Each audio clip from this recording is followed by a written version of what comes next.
When you plug your camera in via HDMI, does it have all the icons on the screen, kind of like this? In this video, I'm gonna break down what a clean HDMI output is and why it's important for live streaming. Let's dive in. A clean HDMI output gives your camera the ability to output a signal without all those icons and graphics on the screen. I'm going to show you two different ways to see if you can get a clean HDMI output from your camcorder, DSLR, or mirrorless camera. Most camcorders come with the on-screen markers turned on over HDMI, but once you dive into the menu, you can usually find a way to turn it off. You want to look for some of these terms in the menu of your camera. We recommend testing this by hooking up your camera to a monitor or a TV to see if it's working.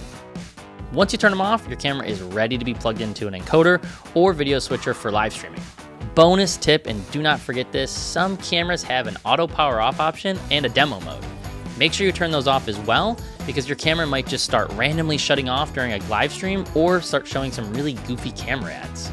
So we've talked about camcorders, but what about DSLRs? This type of camera will certainly work for live streaming if it has a clean HDMI output. To show you what a dirty HDMI output looks like, we will use our Canon 6D Mark II. This is a great camera for taking photos and shooting video, but when it comes to live streaming, it doesn't actually have a clean HDMI out. So when you plug it into a BoxCaster or video switcher, it looks like this.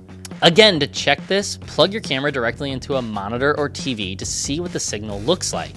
If you can't find a way to turn it off in the settings, I highly recommend going to Elgato's camera checklist to see if your camera has a clean HDMI out or not. When you actually look up the Canon 6D Mark II, you'll notice that it doesn't have a clean HDMI output. And what's also great about this site is it gives you some other information about that camera. The best thing I can recommend doing is always research your camera ahead of time before buying it. Check out YouTube videos of other people streaming with the camera, or rent the camera from a company like lensrentals.com to ensure that it's everything you want. As always, if you have any questions, let us know in the comments below. Thanks for watching, and happy streaming.